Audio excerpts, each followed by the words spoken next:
ಓಂ ನಮಃ ಸದಸಸ್ಪತೆಯು. ಇಂದಿನ ಡಾಕ್ಟರ್ ಎಚ್.ಜಿ. ವೆಂಕಟೇಶ್ ಸ್ಮರಣಾರ್ಥ ದತ್ತಿ ಉಪನ್ಯಾಸ ಕಾರ್ಯಕ್ರಮ ಹಾಗೂ ಸಂಸ್ಕೃತ ಮಹಾಕಾವ್ಯ ವಾಚನ ಮತ್ತು ಉಪನ್ಯಾಸ ಮಾಲಿಕೆಯ ಮೊದಲ ಕಾರ್ಯಕ್ರಮಕ್ಕೆ ತಮ್ಮೆಲ್ಲರಿಗೂ ಸುಸ್ವಾಗತ. ಇಂದಿನ ಕಾರ್ಯಕ್ರಮದ ಉದ್ಘಾಟನೆಯನ್ನು ನಡೆಸಬೇಕಾದಂತಹ ನ್ಯಾಯಮೂರ್ತಿ ಶ್ರೀ ಎಂ.ಎನ್. ವೆಂಕಟಾಚಲಯ್ಯರವರು ವೇದಿಕೆಗೆ ಬರಬೇಕಾಗಿ ಪ್ರಾರ್ಥನೆ. ಇಂದಿನ ಸಮಾರಂಭದ ಮುಖ್ಯ ಉಪನ್ಯಾಸಕರಾದಂತಹ ಡಾಕ್ಟರ್ ಎಚ್.ವಿ. ನಾಗರಾಜರವರು ವೇದಿಕೆಗೆ ಬರಬೇಕು ಅಂತ ಹೇಳಿ ಕೇಳ್ಕೊಳ್ತೀನಿ. ಇಂದಿನ ಕಾವ್ಯ ವಾಚನವನ್ನು ನಡೆಸಿಕೊಡಲಿರುವ ಕಲಾಶ್ರೀ ಎಂ.ಆರ್. ಸತ್ಯನಾರಾಯಣರವರು ವೇದಿಕೆಗೆ ಬರಬೇಕು ಅಂತ ಹೇಳಿ ಕೇಳ್ಕೊಳ್ತೀನಿ. Shriyuta D N. Munikrishna, Indian Institute of World ಕಲ್ಚರ್ನ ಉಪಾಧ್ಯಕ್ಷರು ವೇದಿಕೆಗೆ ಬರಬೇಕು ಅಂತ ಹೇಳಿ ಕೇಳ್ಕೊಳ್ತೀನಿ. ಇಂದಿನ ಕಾರ್ಯಕ್ರಮವನ್ನು ಪ್ರಾರ್ಥನೆಯೊಂದಿಗೆ ಪ್ರಾರಂಭಿಸ್ತಾ ಇದ್ದೀವಿ. ಶ್ರೀಯುತ ರವಿಶಂಕರ್ ಅವರು ಪ್ರಾರ್ಥನೆಯನ್ನು ನಡೆಸಿಕೊಡ್ಬೇಕು ಅಂತ ಹೇಳಿ ಕೇಳ್ಕೊಳ್ತೀನಿ. ಶೃಂಗಪುರಾಧೀಶ್ವರಿ ಶಾರದೆ, ಶೃಂಗಪುರಾಧೀಶ್ವರಿ ಶಾರದೆ, ಶೃಂಗಪುರಾಧೀಶ್ವರಿ ಶಾರದೆ, ಶುಭಮಂಗಳೆ ಸರ್ವಾಭೀಷ್ಟಪ್ರದೆ, ಶೃಂಗಪುರಾಧೀಶ್ವರಿ ಶಾರದೆ, ಶುಭಮಂಗಳೆ ಸರ್ವಾಭೀಷ್ಟಪ್ರದೆ, ಶೃಂಗಪುರಾಧೀಶ್ವರಿ ಶಾರದೆ, ಶಾರದೆ, ಶಾರದೆ. ಶಂಕರ ಸನ್ನುತ ಶ್ರೀಪದ್ಮಚರಣೆ, ಶಂಕರ ಸನ್ನುತ ಶ್ರೀಪದ್ಮಚರಣೆ, ಸಕಲ ಕಲಾ ವಿಶಾರದೆ ವರದೆ, ಶಂಕರ ಸನ್ನುತ ಶ್ರೀಪದ್ಮಚರಣೆ, ಸಕಲ ಕಲಾ ವಿಶಾರದೆ ವರದೆ, ಸಲಹಿನ್ನ ತಾಗೆ ಸಾಮಗಾನ ಪ್ರಿಯೆ, ಸಲಹಿನ್ನ ತಾಗೆ ಸಾಮಗಾನ ಪ್ರಿಯೆ, ಶೃಂಗಪುರಾಧೀಶ್ವರಿ ಶಾರದೆ, ಶುಭಮಂಗಳೆ ಸರ್ವಾಭೀಷ್ಟಪ್ರದೆ, ಶೃಂಗಪುರಾಧೀಶ್ವರಿ ಶಾರದೆ, ಶಾರದೆ, ಶಾರದೆ. ಕರುಣಿಸೆಮ್ಮ ಶ್ರುತಿಗತಿಗಳ ಮಾತೆ, ಕರುಣಿಸೆಮ್ಮ ಶ್ರುತಿಗತಿಗಳ ಮಾತೆ, ಕಮನೀಯ ಸಪ್ತ ಸ್ವರ ಸುಪೂಜಿತೆ, ಕರುಣಿಸೆಮ್ಮ ಶ್ರುತಿಗತಿಗಳ ಮಾತೆ, ಕಮನೀಯ ಸಪ್ತ ಸ್ವರ ಸುಪೂಜಿತೆ, ಕಾವ್ಯಗಾನ ಕಲಾ ಸ್ವರೂಪಿಣಿ, ಕಾವ್ಯಗಾನ ಕಲಾ ಸ್ವರೂಪಿಣಿ, ಕಾಮಿತದಾಯಿನಿ ಕಲ್ಯಾಣಿ ಜನನಿ, ಕಾವ್ಯಗಾನ ಕಲಾ ಸ್ವರೂಪಿಣಿ, ಕಾಮಿತದಾಯಿನಿ ಕಲ್ಯಾಣಿ ಜನನಿ, ಶೃಂಗಪುರಾಧೀಶ್ವರಿ ಶಾರದೆ, ಶುಭಮಂಗಳೆ ಸರ್ವಾಭೀಷ್ಟಪ್ರದೆ, ಶೃಂಗಪುರಾಧೀಶ್ವರಿ ಶಾರದೆ, ಶಾರದೆ, ಶಾರದೆ. ರವಿಶಂಕರ್ ಅವರಿಗೆ ಧನ್ಯವಾದಗಳು. ತುಂಬ ಸುಶ್ರಾವ್ಯವಾಗಿ ಇಂದಿನ ಪ್ರಾರ್ಥನೆಯನ್ನು ಸಲ್ಲಿಸಿದ್ದಾರೆ. ಈ ಉಪನ್ಯಾಸ ಮಾಲಿಕೆ ಕೆಲವು ವೈಶಿಷ್ಟ್ಯಗಳೊಂದಿಗೆ ಪ್ರಾರಂಭವಾಗ್ತಾ ಇದೆ. ಕೆಲವು ತಿಂಗಳುಗಳ ಹಿಂದೆ ನಮ್ಮ ಸಂಸ್ಥೆಯ ಅಧ್ಯಕ್ಷರಾದಂತಹ ನ್ಯಾಯಮೂರ್ತಿಗಳಾದ ಶ್ರೀಯುತ ಎಂ.ಎನ್. ವೆಂಕಟಾಚಲಯ್ಯನವರು ನಮ್ಮಲ್ಲಿ ಒಂದು ಮಾತು ಹೇಳ್ತಾ ಇದ್ದರು. ನಾವು ಈ ಸಂಸ್ಥೆಯ ಗತ ವೈಭವವನ್ನು ಪುನರುಜ್ಜೀವನಗೊಳಿಸಬೇಕು. ಪ್ರಾರಂಭ ಮತ್ತು ಅಂತ್ಯಗೊಳ್ಳುವ ಕಾರ್ಯಕ್ರಮಗಳ ಮಧ್ಯೆ ವಿಚಾರಪೂರ್ಣವಾದಂತಹ, ಜನರ ಮನಸ್ಸನ್ನು ತಟ್ಟುವಂತಹ, ಉದ್ಬೋಧಕವಾದಂತಹ, ನಮ್ಮ ಪರಂಪರೆಯನ್ನು ಪ್ರತಿಬಿಂಬಿಸುವಂತಹ ಕಾರ್ಯಕ್ರಮಗಳನ್ನು ನಾವು ನಡೆಸಬೇಕು ಅನ್ನೋ ಒಂದು ಮಾತನ್ನು ಹೇಳಿದರು. ಅದರ ಅನುಸಾರವಾಗಿ 4 ವಿಷಯಗಳನ್ನು ಕುರಿತು ನಾವು ಚರ್ಚೆ ನಡೆಸ್ತಾ ಇದ್ವಿ. ಶ್ರೀಯುತ ಡಾಕ್ಟರ್ ಪ್ರೊಫೆಸರ್ ಮಲ್ಲೇಪುರಂ ವೆಂಕಟೇಶ್ ಅವರು ಕೂಡ ಈ ಅನೇಕ ಸೂಚನೆಗಳನ್ನು ನಮಗೆ ಇದರ ಬಗ್ಗೆ ನೀಡಿದರು. ಅದರ ಫಲಿತಾಂಶವಾಗಿ ಕಳೆದ ತಿಂಗಳ 5ನೇ ತಾರೀಕು ನಾವು ಈ ನಿರ್ಧಾರವನ್ನು ಕೈಗೊಂಡ್ವಿ. ಈ ಒಂದು ಉಪನ್ಯಾಸ ಮಾಲಿಕೆಯನ್ನು ಮೇ ತಿಂಗಳಿನಲ್ಲಿ ಮಹಾಕಾವ್ಯಗಳ ಬಗ್ಗೆ ನಡೆಸಬೇಕು ಅಂತ ಹೇಳಿ. ಮಹಾಕಾವ್ಯಗಳ ಪರಂಪರೆ ತುಂಬ ಉದಾತ್ತವಾದದ್ದು. ರಾಮಾಯಣದಿಂದ ಪ್ರಾರಂಭವಾಗಿ ಈ 20-21ನೇ ಶತಮಾನಗಳಲ್ಲಿಯೂ ಕೂಡ ಅನೇಕ ಮಹಾಕಾವ್ಯಗಳು ರಚಿತವಾಗಿವೆ. ಸಾಮಾನ್ಯವಾಗಿ ಮಹಾಕಾವ್ಯ ಅಂತಂದರೆ 5 ಮಹಾಕಾವ್ಯಗಳಿಗೆ ಮಾತ್ರ ಮಹಾಕಾವ್ಯಗಳು ಅಂತ ನಾವು ಕರಿತೀವಿ ಅಂತ ಭಾವಿಸಿದ್ದೀವಿ. ಆದರೆ ನಾವು ಸ್ವಲ್ಪ ದೀರ್ಘವಾಗಿ ಅದರ ಬಗ್ಗೆ ಚಿಂತನೆ ನಡೆಸಿದರೆ 100 ಮಹಾಕಾವ್ಯಗಳನ್ನು ನಾವು ಕಾಣ್ತೀವಿ. ಸೊ ಇಲ್ಲಿ 12 ಮಹಾಕಾವ್ಯಗಳಿಗೆ ಮಾತ್ರ ಸೀಮಿತಗೊಳಿಸಿಕೊಂಡು ಈ ಎಲ್ಲ 12 ಕಾರ್ಯಕ್ರಮಗಳನ್ನು ಈ ಮೇ ತಿಂಗಳಿನಲ್ಲಿ ನಡೆಸಿಕೊಡೋದಕ್ಕೆ ತುಂಬ ಜನ ನಮಗೆ ಸಹಾಯ ಮಾಡಿದ್ದಾರೆ. ಅದರಲ್ಲಿಯೂ ಕೂಡ ಒಬ್ಬರು ಉದಾತ್ತರಾದಂತಹ ದಂಪತಿಗಳು ಅವರ ಹೆಸರನ್ನು ಕೂಡ ಬಹಿರಂಗಪಡಿಸೋದಕ್ಕೆ ಇಷ್ಟಪಡದೆ ಈ ಇಡೀ 12 ಕಾರ್ಯಕ್ರಮಗಳಿಗೆ ತಗಲುವ ವೆಚ್ಚವನ್ನು ಆ ದಂಪತಿಗಳೇ ಭರಿಸೋದಕ್ಕೆ ಮುಂದೆ ಬಂದು ಈಗಾಗಲೇ ಹಣವನ್ನು ಕೂಡ ಕೊಟ್ಟಿದ್ದಾರೆ. ಪ್ರಪ್ರಥಮವಾಗಿ ಆ ದಂಪತಿಗಳಿಗೆ ನಮ್ಮ ವಂದನೆಗಳು. ಹಾಗೆಯೇ ಸುಮಾರು 5 ಜನ ಬೇರೆ ಬೇರೆ ಗತಿ ಉಪನ್ಯಾಸಗಳನ್ನು ನಡೆಸಬೇಕಾಗಿದ್ದವರು ತಮ್ಮ ಅಮೂಲ್ಯವಾದ ಸಮಯವನ್ನು ಈ ಒಂದು ಉದಾತ್ತ ಕೆಲಸಕ್ಕೋಸ್ಕರ ನಮಗೆ ಅನುವು ಮಾಡಿಕೊಟ್ಟಿದ್ದಾರೆ. ಆ ಎಲ್ಲರಿಗೂ ಕೂಡ ನಮ್ಮ ಅನಂತವಾದಂತಹ ವಂದನೆಗಳು. ಅವರೆಲ್ಲರಿಗೂ ಕೂಡ ಇಲ್ಲಿ ಈ ಸಮಾರಂಭಕ್ಕೆ ಸ್ವಾಗತವನ್ನು ಕೋರ್ತೇನೆ. ಈ ಮಹಾಕಾವ್ಯ ಪರಂಪರೆ ತುಂಬ ಉತ್ಕೃಷ್ಟವಾದಂತಹ ಪರಂಪರೆ. ಆದರೆ ಇಂಗ್ಲೀಷಲ್ಲಿ ಅದನ್ನು ಆರ್ನೆಟ್ ಪೋಟ್ರಿ ಅಥವಾ ಕೋರ್ಟ್ ಪಿಕ್ಸ್ ಅಂತ ಕರೆದು ಅದರ ಪ್ರಾಯಶಃ ನಮ್ಮ ಮನೋಭೂಮಿಕೆಯಲ್ಲಿ ಅದರ ಒಂದು ಸ್ಥಾನವನ್ನು ನಾವು ಸ್ವಲ್ಪ ಕೀಳ್ಮಟ್ಟಕ್ಕೆ ಇಳಿಸಿದ್ದೀವಿ ಅಂತ ಅನಿಸುತ್ತೆ. ಯಾಕೆಂತಂದರೆ ಮಹಾಕಾವ್ಯಗಳು ಕೇವಲ ಆರ್ನೆಟ್ ಪೋಟ್ರಿ ಅಲ್ಲ, ಕೋರ್ಟ್ ಪಿಕ್ಸ್ ಅಲ್ಲ, ಜನಸಾಮಾನ್ಯರ ಮನಸ್ಸನ್ನು ಕೂಡ ಅವು ತಟ್ಟಿವೆ ಅನ್ನೋದಕ್ಕೆ ಮುಖ್ಯವಾದಂತಹ ಕಾರಣ ಇವತ್ತಿಗೂ ಕೂಡ ಕಾಳಿದಾಸನ ರಘುವಂಶ ಪಾಠಶಾಲೆಯಲ್ಲಿ ನಾವು ಕಲಿಯುವ ಪ್ರಪ್ರಥಮ ಕಾವ್ಯ ಅಂತಂದರೆ ಅದೇನು ಅತಿಶಯೋಕ್ತಿಯಲ್ಲ. ಅಂತಹ ಒಂದು ಉನ್ನತವಾದಂತಹ ಪರಂಪರೆ, ಉಜ್ವಲವಾದಂತಹ ಪ್ರತಿಭೆಯಿಂದ ಕೂಡಿದಂತಹ ಕಾವ್ಯಗಳು ನಮ್ಮ ಕಣ್ಮುಂದೆ ಇವೆ. ಆದರೆ ಬೇರೆ ಯಾವುದೋ ಕಾರಣಗಳಿಂದಾಗಿ ಅವುಗಳ ಬಣ್ಣ ಮಸಕಾಗಿದೆ.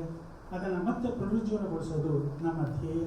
ಅದಕ್ಕೆ ಅನುಗುಣವಾಗಿ ಈ ಒಂದು ಉಪನ್ಯಾಸ ಹಾಗೂ ಅದರ ನರೇಶನ್ ನಾವು ಏನು ಹೇಳ್ತೀವಿ ಅದರ ಎರಡನ್ನೂ ಸಮ್ಮಿಳಿತಗೊಳಿಸಿ ಈ ಒಂದು ಕಾರ್ಯಕ್ರಮವನ್ನು ಆಯೋಜಿಸಿಕೊಂಡಿದ್ದೀವಿ.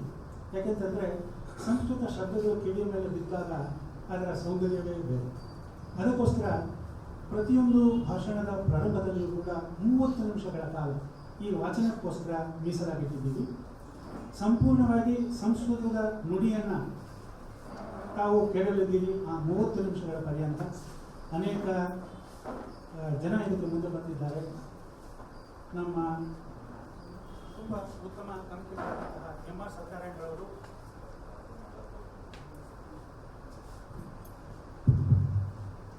ಹಾಗೆಯೇ ನಮ್ಮ ಶ್ರೀಮತಿ ಮೀರಾ ಕಣ್ಣನ್ರವರು, ಹಾಗೆಯೇ ಡಾಕ್ಟರ್ ಮಂಜುನಾಥ್ ಭಟ್ ಅವರು ಹಾಗೂ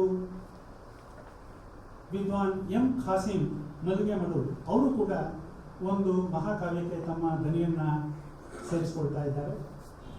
ಹೀಗೆ ಸುಮಾರು 12 ಮಹಾವಿದ್ವಾಂಸರು ಏಕತ್ರ ಇಲ್ಲಿ ಬಂದು ಈ ಉಪನ್ಯಾಸ ಮಾಲಿಕೆಯನ್ನು ನಡೆಸಿಕೊಂಡಿದ್ದಾರೆ. ನಿಜಕ್ಕೂ ಕೂಡ ಇದೊಂದು ಅಭೂತಪೂರ್ವವಾದಂತಹ ಕಾರ್ಯಕ್ರಮ. ಇದಕ್ಕೆ ತಮ್ಮೆಲ್ಲರ ಅನುಗ್ರಹ ಅಗತ್ಯ. ಅದನ್ನು ಹೇಳ್ತಾ ಇಂದಿನ ಕಾರ್ಯಕ್ರಮವನ್ನು ಪ್ರಾರಂಭಿಸೋಣ. ಇಂದು ಅಧ್ಯಕ್ಷತೆಯನ್ನು ವಹಿಸ್ತಾ ಇರುವ ಜಸ್ಟಿಸ್ MN ವೆಂಕಟಾಚಲಯ್ಯರವರು ನಿಮ್ಮೆಲ್ಲರಿಗೂ ಪರಿಚಿತರಾದವರು. ನಿವೃತ್ತರಾದಂತಹ ನ್ಯಾಯಮೂರ್ತಿಗಳು, ಸುಪ್ರೀಂ ಕೋರ್ಟ್ ಆಫ್ ಇಂಡಿಯಾದ ಪ್ರಮುಖರಾಗಿದ್ದವರು. ಅವರು ಇಂದು ಉಪಸ್ಥಿತರಿರೋದು ನಮ್ಮ ಸೌಭಾಗ್ಯ. ನಿಜಕ್ಕೂ ಕೂಡ ಅವರ ಉತ್ತೇಜನ ಇಲ್ಲದೇ ಇದ್ದಿದ್ದರೆ ಈ ಒಂದು ಕಾರ್ಯಕ್ರಮ ಆರಂಭನೆ ಆಗ್ತಾ ಇರಲಿಲ್ಲ. ಅವರಿಗೆ ಹೃತ್ಪೂರ್ವಕವಾದಂತಹ ಸ್ವಾಗತವನ್ನು ಬಯಸ್ತೇನೆ.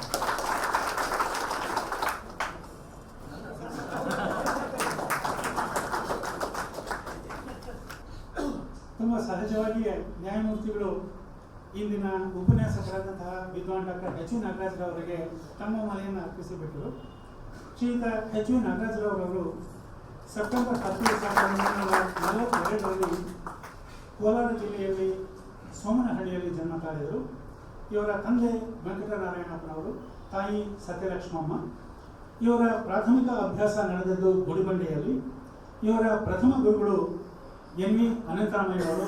ಅವರು ಕೂಡ ಈ ವೇದಿಕೆಯಿಂದ ಅನೇಕ ಬಾರಿ ಉಪನ್ಯಾಸಗಳನ್ನು ನೀಡಿದ್ದಾರೆ. 1958ರಲ್ಲಿ ಮಹಾರಾಜ ಸಂಸ್ಕೃತ ಕಾಲೇಜಿನಲ್ಲಿ ಇವರ ಸಂಸ್ಕೃತ ಅಧ್ಯಯನ ಪ್ರಾರಂಭವಾಯಿತು. ವ್ಯಾಕರಣ, ಅಲಂಕಾರ ಶಾಸ್ತ್ರ ಈ ಎರಡರಲ್ಲಿಯೂ ಕೂಡ ಪರಿಣತಿಯನ್ನು ಪಡೆದರು. ವಿದ್ವತ್ ಪರೀಕ್ಷೆಯಲ್ಲಿ ಪ್ರಥಮ ರ್ಯಾಂಕನ್ನು ಗಳಿಸಿ 4 ಮೆಡಲ್ಗಳನ್ನು, ಚಿನ್ನದ ಪದಕಗಳನ್ನು ಗಳಿಸಿದರು. 1971ರಲ್ಲಿ ಅಮೆರಿಕಕ್ಕೆ ತೆರಳಿ ಅಲ್ಲಿನ ವಾಷಿಂಗ್ಟನ್ ವಿಶ್ವವಿದ್ಯಾಲಯದಲ್ಲಿ MA ಇನ್ ಏಷ್ಯನ್ ಲ್ಯಾಂಗ್ವೇಜಸ್ ಪದವಿಯನ್ನು ಪಡೆದರು. ನಂತರ ಮೈಸೂರು ವಿಶ್ವವಿದ್ಯಾಲಯದಲ್ಲಿ MA ಸಂಸ್ಕೃತವನ್ನು ಅಭ್ಯಾಸ ಮಾಡಿ 4 ಚಿನ್ನದ ಪದಕಗಳನ್ನು ಪಡೆದರು. ಇವರಿಗೆ ಸಂದಿರುವಂತಹ ಪ್ರಶಸ್ತಿಗಳು ಕೂಡ ಅನೇಕ. ಮಹರ್ಷಿ ವೇದವ್ಯಾಸ ಪ್ರಶಸ್ತಿ 1996ರಲ್ಲಿ ಶೇಖಾವತಿ ಸಂಸ್ಕೃತ ವಿಶ್ವವಿದ್ಯಾಲಯ ಇವರಿಗೆ ಪ್ರದಾನ ಮಾಡಿತ್ತು. ಕಾವ್ಯಶಾಸ್ತ್ರ ವಿಚಕ್ಷಣ ಅನ್ನುವ ಬಿರುದನ್ನು ಸ್ವರ್ಣವಲ್ಲಿ ಮಠಾಧೀಶರು ಇವರಿಗೆ ನೀಡಿದರು. ಇವರ ಸಾರ್ಥ ಭಾಷಾಂತರಕ್ಕೆ ಕೇಂದ್ರೀಯ ಸಾಹಿತ್ಯ ಅಕಾಡೆಮಿಯ ಪ್ರಶಸ್ತಿಯು ಕೂಡ ದೊರಕಿದೆ. ಸುಧರ್ಮದ ಪ್ರಧಾನ ಸಂಪಾದಕರು, ಅದನ್ನು ಸ್ಥಾಪಿಸಿದವರು ಆದಂತಹ ವರದರಾಜ ಅಯ್ಯಂಗಾರವರ ನಿಧನದ ನಂತರ ಅದರ ಚುಕ್ಕಾಣಿಯನ್ನು ಹಿಡಿದು ಅದರ ಸಂಪಾದಕರಾಗಿ ಅಹರ್ನಿಶಿ ದುಡಿತಾ ಇದ್ದಾರೆ. ಇವರು ಯೂನಿವರ್ಸಿಟಿ ಆಫ್ ಶಿಕಾಗೋ, ವಿಸ್ಕಾನ್ಸಿನ್ ವಿಶ್ವವಿದ್ಯಾಲಯ ಹಾಗೂ ಯೆರೂಸಲೇಮ್ ಈ 3 ವಿಶ್ವವಿದ್ಯಾಲಯಗಳಿಗೆ ಸಂದರ್ಶಕ ಪ್ರಾಧ್ಯಾಪಕರಾಗಿ ಆಗಾಗ ಹೋಗ್ತಾ ಇರ್ತಾರೆ, ತಮ್ಮ ಸೇವೆಯನ್ನು ಸಲ್ಲಿಸ್ತಾ ಇದ್ದಾರೆ. ಇವರು ಅನೇಕ ವರ್ಷಗಳ ಕಾಲ ಓರಿಯೆಂಟಲ್ ರಿಸರ್ಚ್ ಇನ್ಸ್ಟಿಟ್ಯೂಟ್ನಲ್ಲಿ ರಿಸರ್ಚ್ ಅಸಿಸ್ಟೆಂಟ್ ಆಗಿ ಕೆಲಸ ಮಾಡಿದ್ದರು. ಆಗ ಅನೇಕ ಅಪೂರ್ವ ಸಂಸ್ಕೃತ ಕೃತಿಗಳನ್ನು ಸಂಪಾದಿಸಿದ್ದಾರೆ. ಇವರು ಅನೇಕ ಸಂಸ್ಕೃತ ಕೃತಿಗಳಿಗೆ ವ್ಯಾಖ್ಯಾನವನ್ನು ಕನ್ನಡದಲ್ಲಿ ಸುದೀರ್ಘವಾದಂತಹ ಮುನ್ನುಡಿ ಹಾಗೂ ವಿವರಣೆಗಳನ್ನು ನೀಡಿದ್ದಾರೆ. ಇವರ ಅಲಂಕಾರ ಗ್ರಂಥಗಳು ಇವತ್ತಿಗೂ ಕೂಡ ತುಂಬ ಸ್ತುತ್ಯವಾದಂತಹ ಗ್ರಂಥಗಳು. ತುಂಬ ಪಠಣೀಯವಾದ ರೀತಿಯಲ್ಲಿ ಇವರು ತಮ್ಮ ಗ್ರಂಥಗಳನ್ನು ರಚಿಸಿದ್ದಾರೆ. ಇವರು ಸಂಸ್ಕೃತದಲ್ಲಿಯೂ ಕೂಡ ವಿಶೇಷವಾಗಿ ಅನೇಕ ಗ್ರಂಥಗಳಿಗೆ ತಮ್ಮದೇ ಆದ ವ್ಯಾಖ್ಯಾನವನ್ನು ನೀಡಿದ್ದಾರೆ. ಭಲ್ಲಟ ಶತಕ, ಆನಂದ ಸಾಗರ ಸ್ತವ, ವರದರಾಜ ಸ್ತವ, ಅನ್ಯಾಪದೇಶ ಶತಕ, ಸುಭಾಷಿತ ಕೌಸ್ತುಭ, ಹರಿಭಟ್ಟನ ಸುಭಾಷಿತ, ದಶಾವತಾರ ಸ್ತೋತ್ರ, ಹೀಗೆ ಅನೇಕ ಗ್ರಂಥಗಳನ್ನು ಸಂಸ್ಕೃತ ಹಾಗೂ ಕನ್ನಡಕ್ಕೆ ತಂದಿದ್ದಾರೆ. ಇವರ ಅನೇಕ ಸ್ವಂತ ಕೃತಿಗಳು ಕೂಡ ಪ್ರಕಟವಾಗಿವೆ. ಋಣಮುಕ್ತಿ, ವಿಚಾರಲಹರಿ ಇವೇ ಮುಂತಾದವು. ಇಂತಹ ಅತ್ಯುತ್ತಮ ವಿದ್ವಾಂಸರು ನಮ್ಮ ಮನ್ನಣೆಗೆ ಹೋಗೊಟ್ಟು ಮೈಸೂರಿನಿಂದ ಇಲ್ಲಿಗೆ ಆಗಮಿಸಿದ್ದಾರೆ. ಅವರಿಗೆ ನಮ್ಮ ಸಂಸ್ಥೆಯ ಪರವಾಗಿ ಹಾಗೂ ಈ ದತ್ತಿ ಇಟ್ಟಿರುವ ಕುಟುಂಬದವರ ಪರವಾಗಿ ಹಾಗೂ ನಿಮ್ಮೆಲ್ಲರ ಪರವಾಗಿ ಹೃತ್ಪೂರ್ವಕವಾದಂತಹ ಸ್ವಾಗತವನ್ನು ಬಯಸುತ್ತೇನೆ.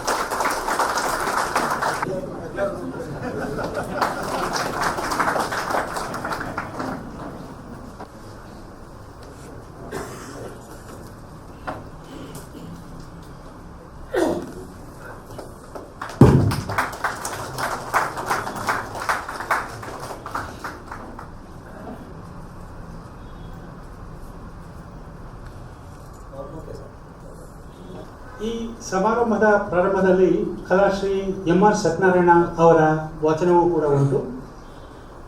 ಸತ್ಯನಾರಾಯಣರವರು ಈ ವೇದಿಕೆಗೆ ಹೊಸಬರಲ್ಲ. ಮೊನ್ನೆ ತುಂಬ ಉತ್ತಮವಾದಂತಹ ರೀತಿಯಲ್ಲಿ ಕೃಷ್ಣ ಕರ್ಣಾಮೃತವನ್ನು ಸಭೆಗೆ ಪರಿಚಯ ಮಾಡಿಕೊಟ್ಟವರು.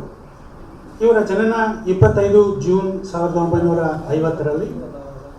ನಾಡಿನ ಹೆಸರಾಂತ ಗಮಕಿ ಶ್ರೀಯುತ ವಿದ್ವಾನ್ M ರಾಘವೇಂದ್ರ ರಾಯರ ಸುಪುತ್ರರು ಇವರು. ಕರ್ನಾಟಕ ಗಮಕ ಕಲಾ ಪರಿಷತ್ತಿನ ನಿಕಟಪೂರ್ವ ಅಧ್ಯಕ್ಷರು. ಇವರು ಪಡೆದಂತಹ ಪ್ರಶಸ್ತಿಗಳು ಅಗಣಿತವಾದವು.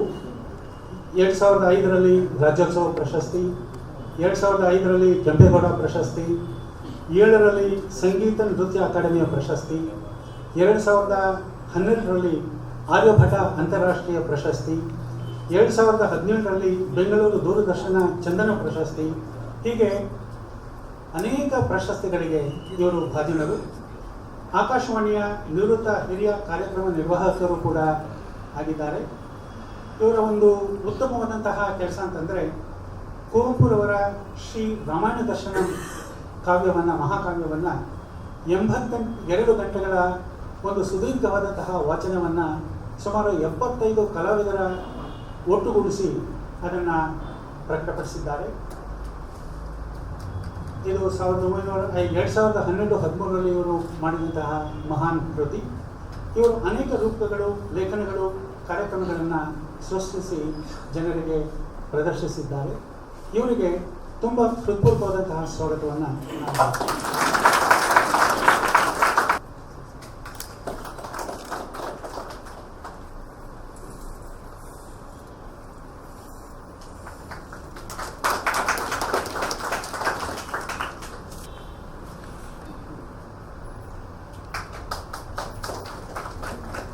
ಈ ಒಂದು ಸಮಾರಂಭಕ್ಕೆ ಕಾರಣಕರ್ತರಾದಂತಹ ಶ್ರೀ HG ವೆಂಕಟೇಶ್ ಅವರ ಸೋದರರಾದಂತಹ ದತ್ತಾತ್ರೇಯರು ಬಂದಿದ್ದಾರೆ.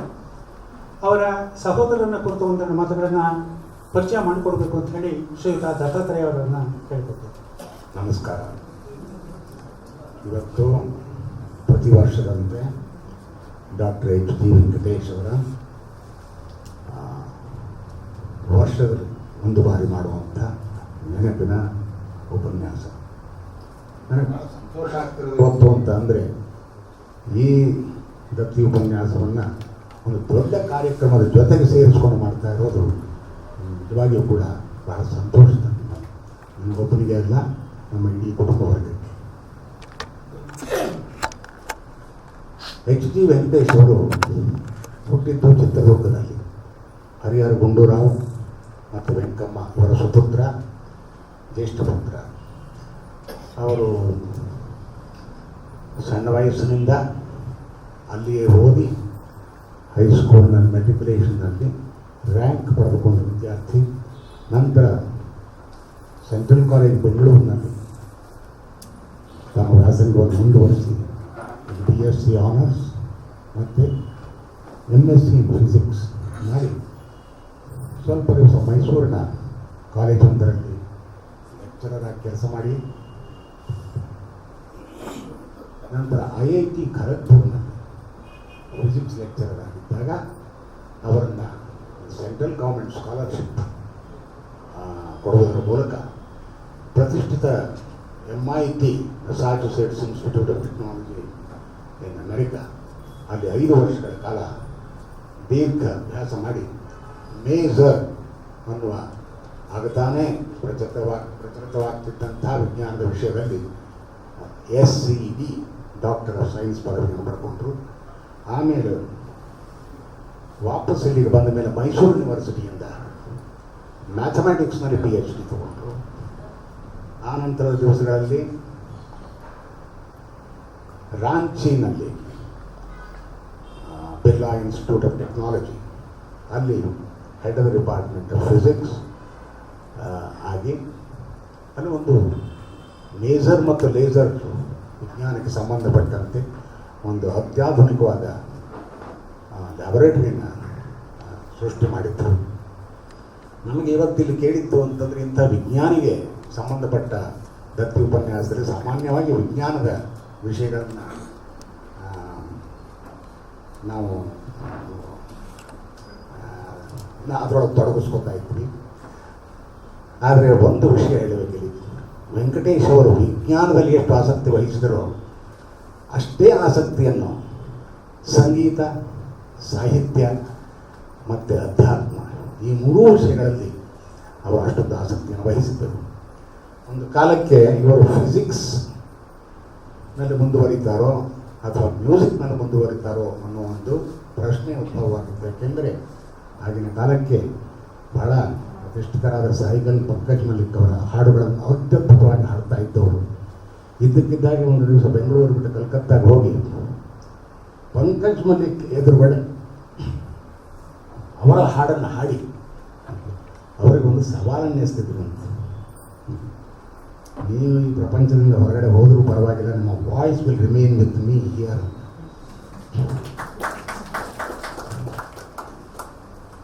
ಆಗ ಪಂಕಜ್ ಮಲ್ಲಿಕ್ ಅವರು, ಈ ದೇಶದಲ್ಲಿ ಸಾಕಷ್ಟು ಸಂಗೀತಗಾರರಿದ್ದಾರೆ, ವಿಜ್ಞಾನಿಗಳು ಕಡಿಮೆ ಇದ್ದಾರೆ, ನೀನು ರ್ಯಾಂಕ್ ಸ್ಟೂಡೆಂಟು, ನೀನು ಹೋಗಿ ಸಂಗೀತವನ್ನು ಹವ್ಯಾಸವಾಗಿ ಇಟ್ಟುಕೊಂಡು ವಿಜ್ಞಾನದಲ್ಲಿ ಮುಂದುವರಿ ಅಂತ ಹೇಳಿದ್ದಕ್ಕೆ ಇಲ್ಲಿ ಬಂದು ಒಂದು ಸಮಯಕ್ಕೆ ಯುನೈಟೆಡ್ ನೇಷನ್ಸ್ನಿಂದ ಒಂದು ಇವರಿಗೆ ಪುಲಾವ್ ಬಂದು ಫ್ರಾನ್ಸ್ನಲ್ಲಿ ಹೋಗಿ ಒಂದು ಅತ್ಯಾಧುನಿಕ ಲೇಸರ್ ತಂತ್ರಜ್ಞಾನದ ಒಂದು ಲ್ಯಾಬೊರೇಟರಿಯನ್ನು ಭಾರತದಲ್ಲಿ ಪ್ರತಿಷ್ಠಾಪನೆ ಮಾಡಬೇಕು ಅನ್ನೋದರ ಬಗ್ಗೆ ಮಾತುಕತೆ ಆಗ್ತಾ ಇತ್ತು. ಆ ಸಂದರ್ಭದಲ್ಲಿ 1979ರಲ್ಲಿ ಅವರು ತೀರಿಕೊಂಡರು. ಹೀಗಾಗಿ ಇವತ್ತು ಅವರ ವೈಜ್ಞಾನಿಕ ವಿಷಯಗಳನ್ನು ಸ್ವಲ್ಪ ಒತ್ತಟ್ಟು ಬಿಟ್ಟು ಅವರ ಸಾಹಿತ್ಯಾಸಕ್ತಿ ಮತ್ತು ಸಂಗೀತಾಸಕ್ತಿ ಇವೆರಡನ್ನೂ ಒಳಗೊಂಡ ಈ ಒಂದು ಕಾರ್ಯಕ್ರಮದಲ್ಲಿ ಅವರ ದತ್ತಿ ಉಪನ್ಯಾಸ ಆಗ್ತಾ ಇರೋದು ನಮಗೆ ಬಹಳ ಸಂತೋಷದ ವಿಷಯ. ಇನ್ನು ವೇದಿಕೆ ತಮ್ಮ ಸಹೋದರರ ಪರಿಚಯವನ್ನು ಮಾಡಿಕೊಟ್ಟಂತಹ ಶ್ರೀಯುತ ದತ್ತಾತ್ರೇಯರವರಿಗೆ ನಮ್ಮ ನಮನಗಳು. ಇಂದಿನ ಸಮಾರಂಭಕ್ಕೆ ಸಂಸ್ಥೆಯ ಉಪಾಧ್ಯಕ್ಷರಾದಂತಹ ಶ್ರೀ BN ಮುನಿಕೃಷ್ಣರವರು ಆಗಮಿಸಿದ್ದಾರೆ. ಅವರಿಗೂ ಕೂಡ ನಿಮ್ಮೆಲ್ಲರ ಪರವಾಗಿ ಸ್ವಾಗತವನ್ನು ಬಯಸ್ತೇವೆ.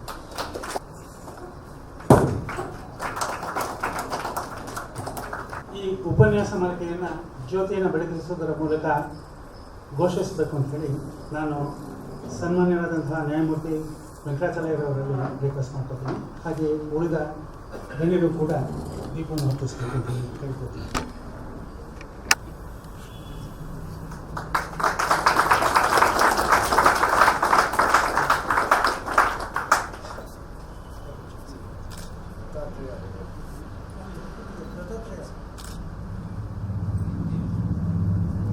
ದತ್ತಾತ್ರೇಯ ಅವರು ಬನ್ನಿ ಸರ್.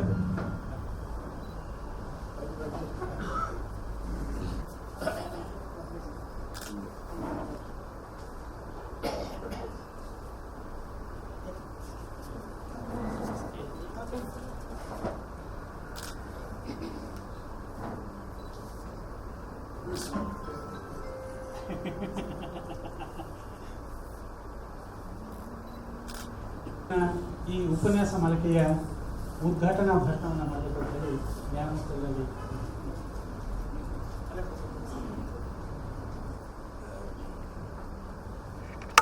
ಡಾಕ್ಟರ್ HV ನಾಗರಾಜರಾವ್ ಅವರವರೇ,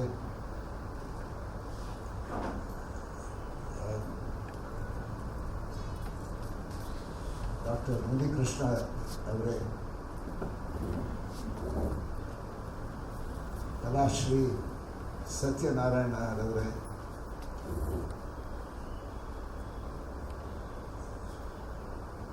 ಇಲ್ಲಿ ಈ ವಿಶೇಷವಾದ ಒಂದು ಸಮಾರಂಭಕ್ಕೆ ಪ್ರೋತ್ಸಾಹ ಕೊಟ್ಟಿರ್ತಕ್ಕಂಥ ದಾನಿಗಳೇ,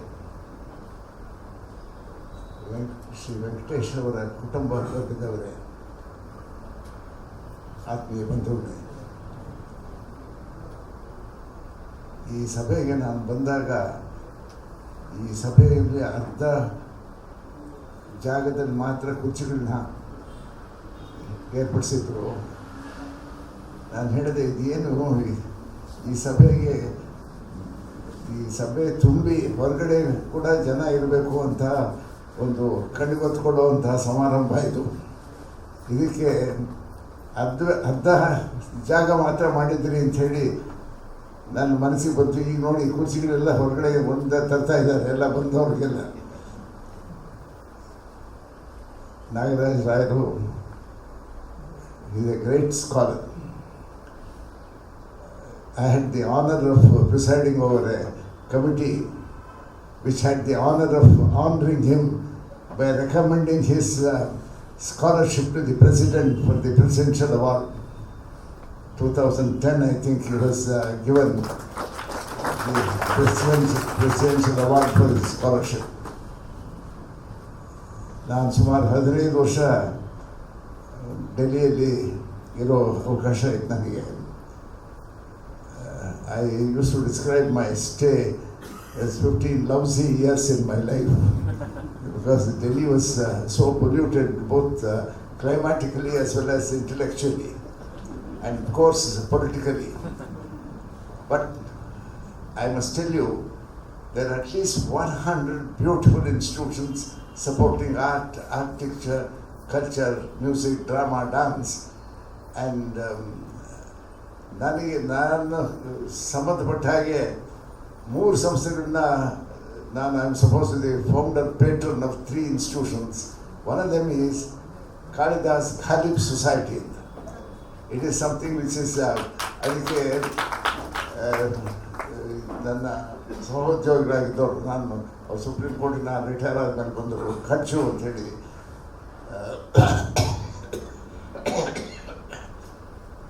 ಕೈಲಾಸನಾಥ್ ಖರ್ಚು ಅವರ ಮೊಮ್ಮಗ, ಅವರು ಸುಪ್ರೀಂ ಕೋರ್ಟ್ ಜಡ್ಜ್ ಆಗಿದ್ದರು.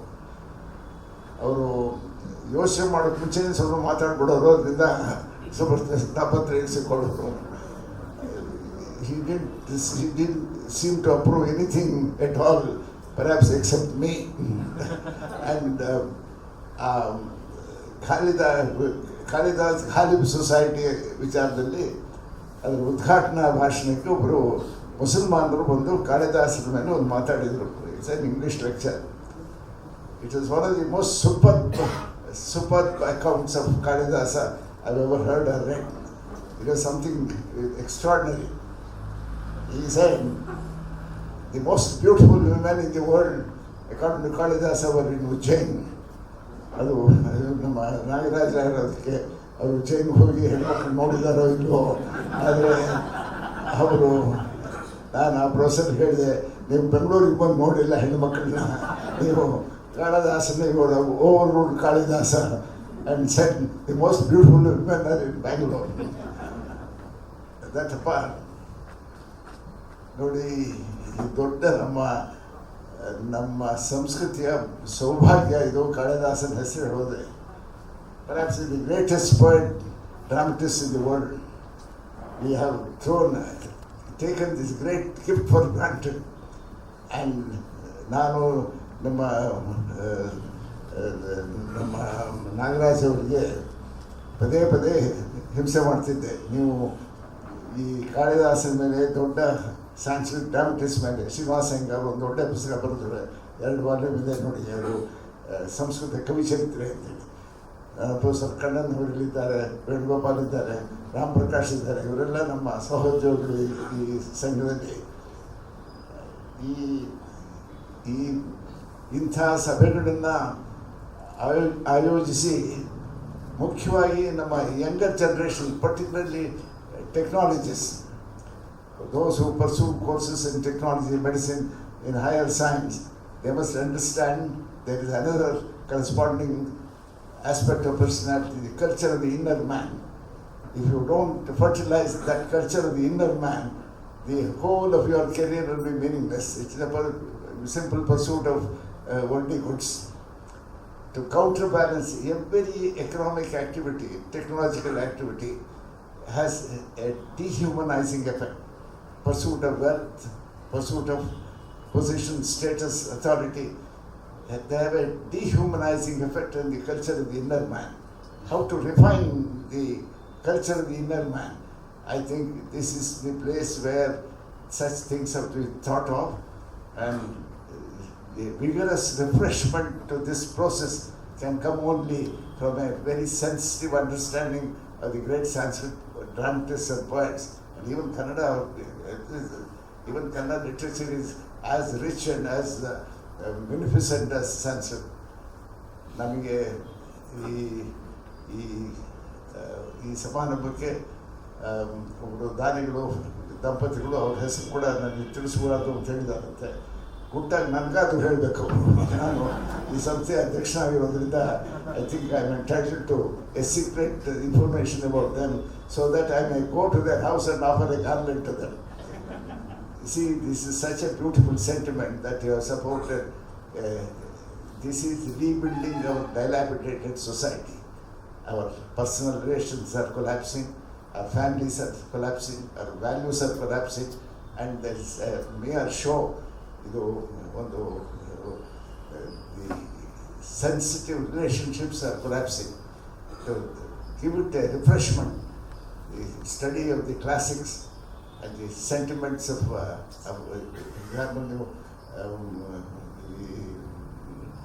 ಪಾರ್ವತಿನ Shiva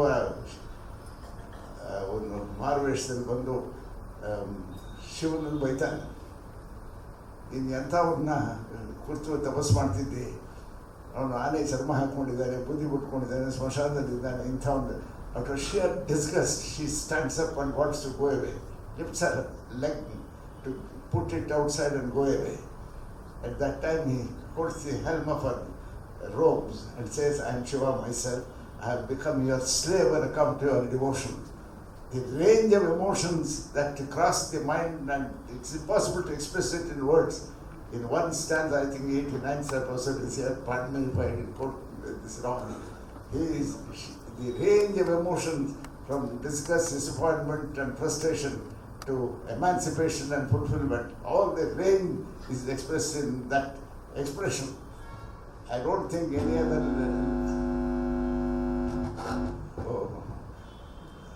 there's a signal that I should stop.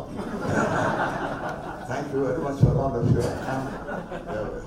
Enriched this function. ನಾಗರಾಜರಾಯರ ವಿಚಾರದಲ್ಲಿ ಎಷ್ಟು ಹೇಳಿದ್ರು ಕಡಿಮೆ. We are so happy that we are all alive at times when such great scholars are around, and it's a time for us to take time off from our routine vulgar pursuits of life and join together to celebrate the inheritance of a great culture. Thank you very much. We look forward to it. Sir, I can only assure you that you have read the signal wrongly. It was really a very wonderful introduction. Thank you, sir, for your beautiful words. ಈಗ ಇಂದಿನ ಸಮಾರಂಭದ ಉಪನ್ಯಾಸದ ಮೊದಲಿನ ಭಾಗವಾದಂತಹ ಮಹಾಕಾವ್ಯ ವಾಚನ Kalashri MR. Satyanarayana ಅವರಿಂದ ಆಗುತ್ತೆ. ನಡೆದುಕೊಂಡಿರುವ ಭಾಗ ರಘುವಂಶದ 5ನೆಯ ಸರ್ಗಕ್ಕೆ ಸಂಬಂಧಪಟ್ಟದ್ದು. ರಘುವಿನ ಔದಾರ್ಯವನ್ನು ಬಣ್ಣಿಸುವಂತಹ ಪ್ರಸಂಗ. ಕನ್ನಡದ ಹೆಸರಾಂತ ವಿಮರ್ಶಕರು, ನಾಟಕಕಾರರು ಆದ ಡಾಕ್ಟರ್ ಶ್ರೀರಂಗ ಒಂದು ಮಾತು ಹೇಳ್ತಾ ಇದ್ರು, ಇಡೀ ರಘುವಂಶವನ್ನು ನಾವು ಕಾಣಬೇಕಾದದ್ದು ಪುರುಷಾರ್ಥಗಳ ಹಿನ್ನೆಲೆಯಲ್ಲಿ. ದಿಲೀಪನನ್ನು ಧರ್ಮಕ್ಕೆ, ರಘುವನ್ನು ಅರ್ಥಕ್ಕೆ, ಅಜನನ್ನು ಕಾಮಕ್ಕೆ ಮತ್ತು ಶ್ರೀರಾಮಚಂದ್ರನನ್ನು ಮೋಕ್ಷಕ್ಕೆ ಪ್ರತಿನಿಧಿಯನ್ನಾಗಿ ಕಾಳಿದಾಸ ಚಿತ್ರಿಸಿದ್ದಾನೆ ಅನ್ನುವ ಅವರ ವಿಮರ್ಶೆಯ ಮಾತು ಶತಶಃ ಸತ್ಯ. ಇಲ್ಲಿ ರಘು ತನ್ನ ವಿಶ್ವಜಿತ್ ಯಜ್ಞವನ್ನು ಸಮಾಪನಗೊಳಿಸಿ ಆ ಯಜ್ಞಕ್ಕೆ ಪೂರಕವಾದಂತಹ ತನ್ನಲ್ಲಿದ್ದ ಎಲ್ಲ ದ್ರವ್ಯವನ್ನು ದಾನ ಮಾಡಿ ಸ ವಿಶ್ವಜಿತ ಮಾಜಹರೆ ಯಜ್ಞೆ ಸರ್ವಸ್ವ ದಕ್ಷಿಣಂ ಅನ್ನುವ ಮಾತಿನ ಪ್ರಕಾರ ತನ್ನ ಎಲ್ಲ ದ್ರವ್ಯವನ್ನು ದಾನ ಮಾಡಿ ಮನೆಯಲ್ಲಿ ಯಾವುದೇ ದ್ರವ್ಯವನ್ನು ಉಳಿಸಿಕೊಳ್ಳದೆ ಇದ್ದಾನೆ. ಅಂತಹ ಸಂದರ್ಭದಲ್ಲಿ ವರತಂತು ಎನ್ನುವ ಮಹರ್ಷಿಯ ಶಿಷ್ಯ ಅವನ ಬಳಿ 14 ಕೋಟಿ ಚಿನ್ನದ ನಾಣ್ಯಗಳನ್ನು ಬೇಡಲು ಬರ್ತಾನೆ. ಆ ಪ್ರಸಂಗದಲ್ಲಿ ರಘು ತನ್ನ ಔದಾರ್ಯವನ್ನು ಹೇಗೆ ಮೆರೆದಿದ್ದಾನೆ ಅನ್ನುವುದನ್ನು ಈ ಒಂದು ಭಾಗ ಪ್ರತಿನಿಧಿಸುತ್ತದೆ. ಕೇವಲ ಕನ್ನಡ ಕಾವ್ಯಗಳನ್ನು ಅಭ್ಯಾಸ ಮಾಡಿರುವ ನನಗೆ ಇತ್ತೀಚೆಗೆ ಗೆಳೆಯರಾದ ಮಲ್ಲೇಪುರ ವೆಂಕಟೇಶ್ ಅವರು ಹಾಗೂ ಡಾಕ್ಟರ್ ನಾಗರಾಜ್ ಅವರು ಈ ಸಂಸ್ಕೃತ ಶ್ಲೋಕಗಳನ್ನು, ಸಂಸ್ಕೃತ ಕಾವ್ಯವನ್ನು ಕೂಡ ಹಾಡುವ ಒಂದು ಜವಾಬ್ದಾರಿಯನ್ನು ಕೊಟ್ಟಿದ್ದಾರೆ. ಪಂಪರನ್ನು ಎಲ್ಲ ಓದಬಹುದು, ಓದಿದ್ದೀನಿ ಇಲ್ಲ ಅಂತಲ್ಲ, ಆದರೆ ನಿಮ್ಮಂಥವ್ರ ಎದುರುಗಡೆ ಇಂಥದ್ದನ್ನು ನಾನು ವಾಚಿಸೋದಾಗಲಿ ಹಾಡೋದಾಗಲಿ ಭಾಳ ದೊಡ್ಡ ಒಂದು ಪ್ರಯತ್ನ. ಎಷ್ಟು ಮಟ್ಟಿಗೆ ಅದು ಸಫಲ ಆಗ್ತೀನೋ ಗೊತ್ತಿಲ್ಲ. ಸರ್ ಹೇಳಿದಾಗಲೇ ನಾನು ಮೈಸೂರು ಆಕಾಶವಾಣಿಯಲ್ಲಿದ್ದಾಗಿಂದ ಎಚ್ ವಿ ನಾಗರಾಜರ ಪರಿಚಯ. ಅಲ್ಲಿ ನಾನು 13 ವರ್ಷ ಕೆಲಸ ಮಾಡಿದ್ದೆ. ಪರಿಚಯದವರೆಲ್ಲ ಹಳಬರೆ, ಆದರೆ ನಮಗೆ ಕಾವ್ಯ ಹೊಸದು. ಹೇಗೆ ಬರುತ್ತೋ ಹಾಗೆ ನುಡಿಸ್ತಾನೋ ಆ ರೀತಿಯಲ್ಲಿ ವಾಚನ ಮಾಡ್ತಾನೆ. ಸಾವಧಾನ ಚಿತ್ರದಿಂದ ಕೇಳಿ ಹರಿಸ್ಬೇಕು ಅಂತ ನಾನು ಸವಿನಯವಾಗಿ ನಮ್ಮ ಪ್ರಾರ್ಥನೆಯನ್ನು ಸಲ್ಲಿಸ್ತೇನೆ.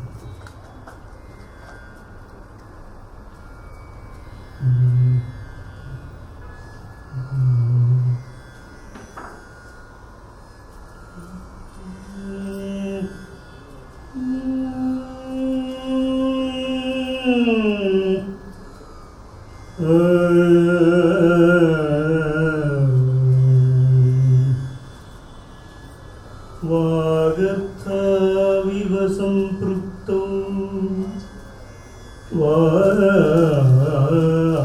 ವಾಗರ್ಥವಿವ ಸಂಪೃಕ್ತೋ ವಾಗರ್ಥ ಪ್ರತಿಪತ್ತಯೇ ಜಗತಃ ಪಿತರೋ ವಂದೇ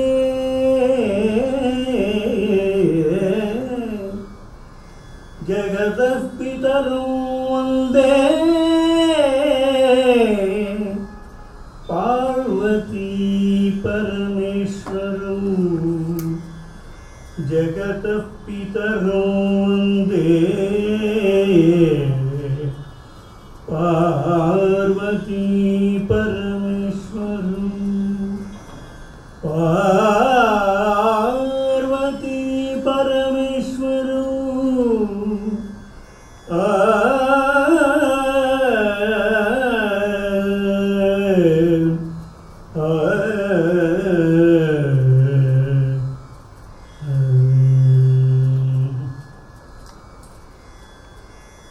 ತಮಧ್ವರೇ ವಿಶ್ವದಿತಿ ಕ್ಷಿತೀಶಂ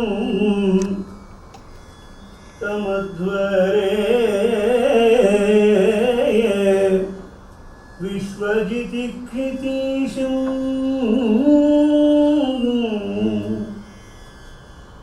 ನಿಶೇಷ ವಿಶ್ರಾಣಿತ ಕೋಶ ಜಾತಂ ತಮಧ್ವರೇ ವಿಶ್ವಜಿತಿ ಕ್ಷಿತೀಶಂ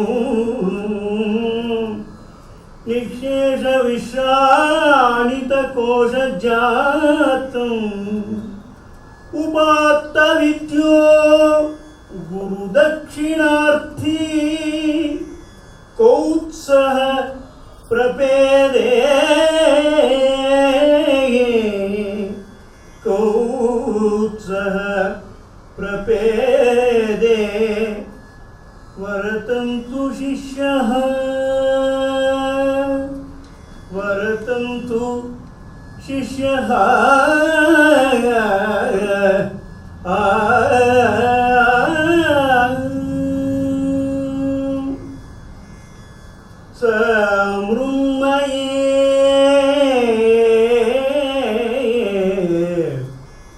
ಸಂಮೃಮಯೇ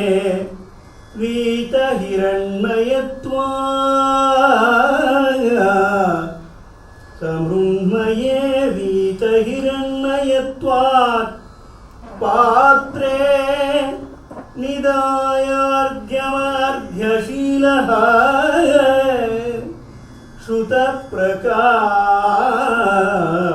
श्रुतप्रकाशम्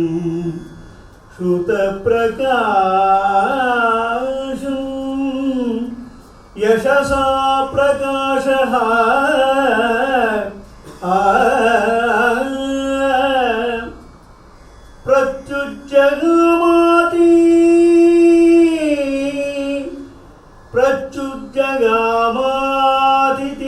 प्रच्युज्जगामातिथिमातिथेय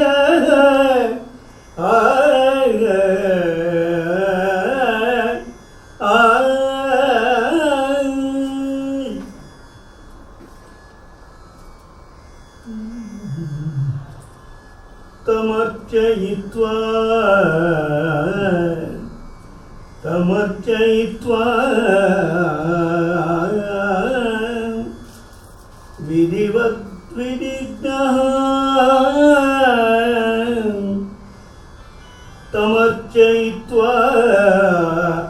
विधिवद्विधिघ्नः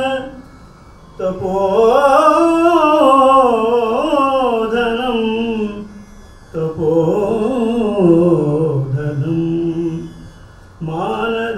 मानधनाग्रयायी तपोधनं मानधनाग्रयायी विशापतिनिष्ठर भाजमाराग कृताञ्जलिः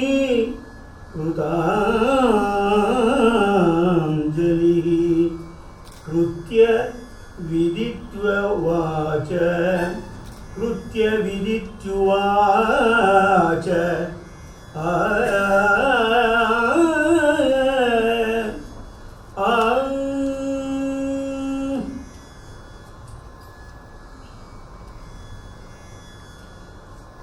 अपि प्रसन्नेन महर्षिणा त्वं सम्यक्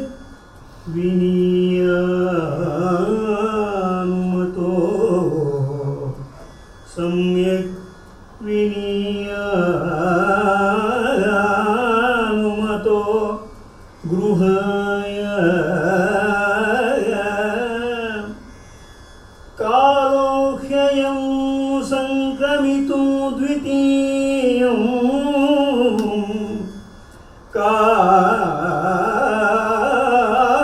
कालोह्ययं संक्रमितो द्वितीयं सर्वोपकारक्तमम् आश्रमं ते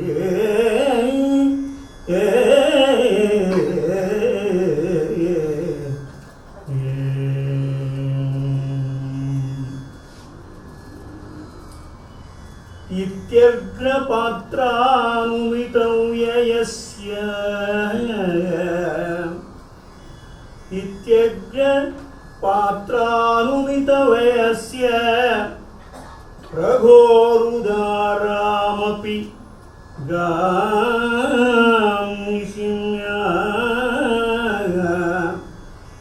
इत्यग्रपात्रानुमितव्यस्य प्रघोरुदारामपि गांनिशम्याय स्वार्थानुपत्तिं प्रति दुर्बलाशः तमित्यवोचत् वरतन्तु शिष्यः तमित्यवोचत् वरतन्तु शिष्यः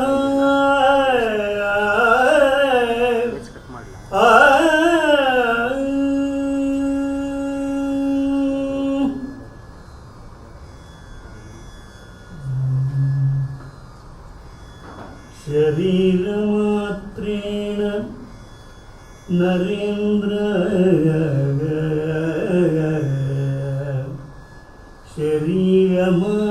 शरीरमात्रेण नरेन्द्र तिष्ठन्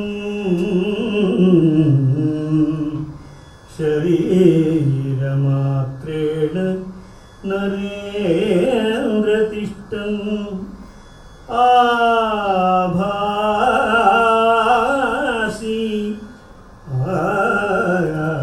आभासी तीर्थप्रतिपादितर्ती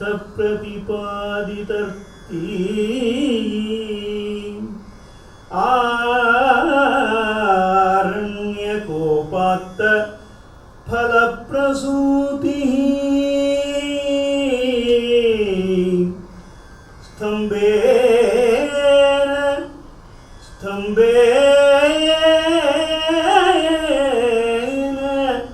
निवार इवावशिष्टः निवार इवावशिष्टः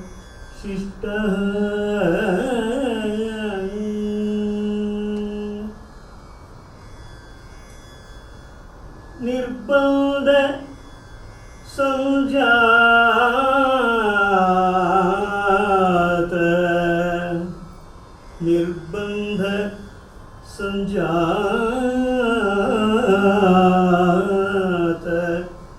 निर्बंध संजात रुषार्थकार्ष्यम् अचिन्तयित्वा गुरुणाः मुक्तः वित्तस्य परिसंख्यया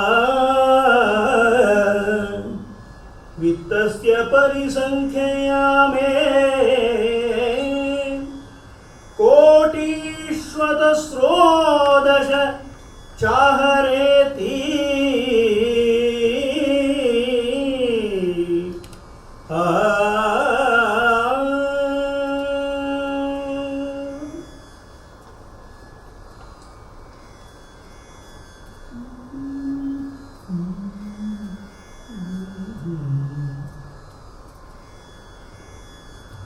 सोऽहं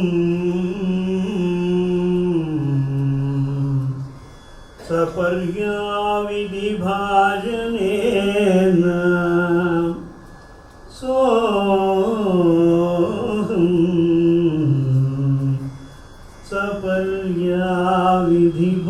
सपर्याविधिभाजनेन मत्वा भवन्तं प्रभु शब्दशेषम्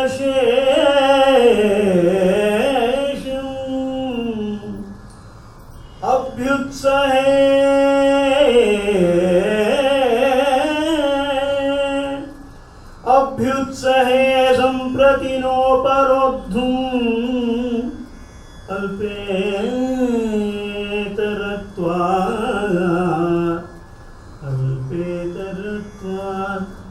श्रुतनिश्चयस्य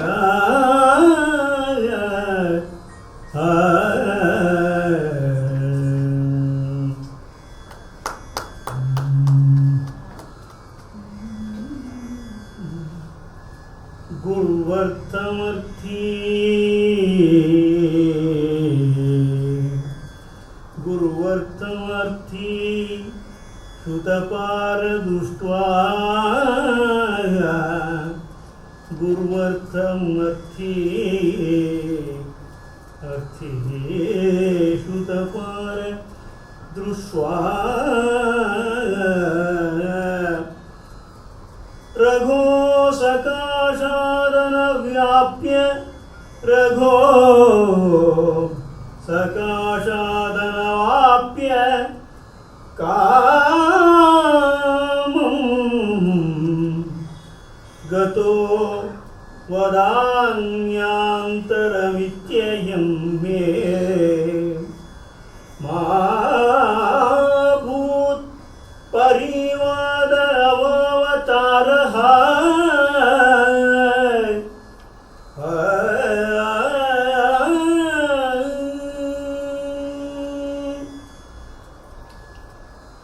ततेति तस्य विततं प्रतीतः तथेति तस्य विततं प्रतीतः प्रत्यग्रहीत संगरमग्रजन्म गामत्तसारम्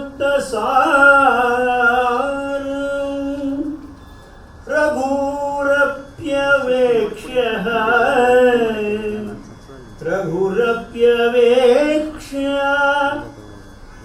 निष्कृष्टुमर्थं च गमे कुबेर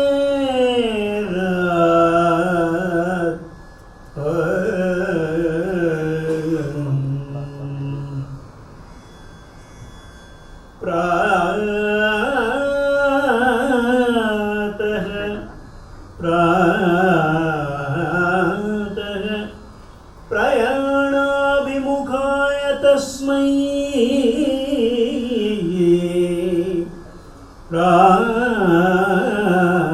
प्रातः प्रयाणाभिमुखाय तस्मै सविस्मयाः कोशगृहे नियुक्ताः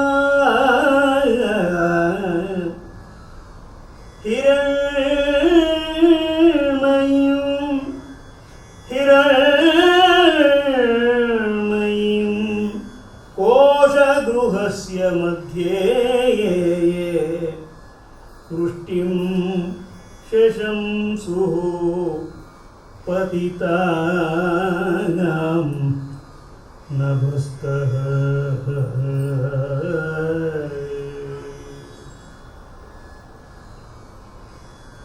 तं भूपतिर्भासुरहेमराशिं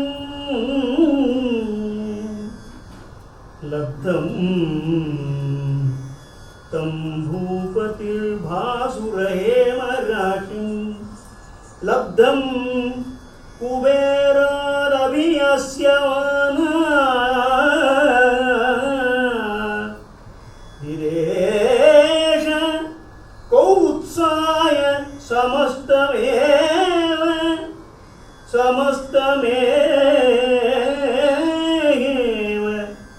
पादं समस्तमेव पादं सुमेरोरिव वज्रभिन्नं जनस्य साकेतनिवासिनस्तौ द्विवाप्यभूतम् अभिनन्दसत्त्वौ गुरुप्रदेयादिकनिस्पृहोर्ति रूपोर्ति कामदधिक प्रदश्च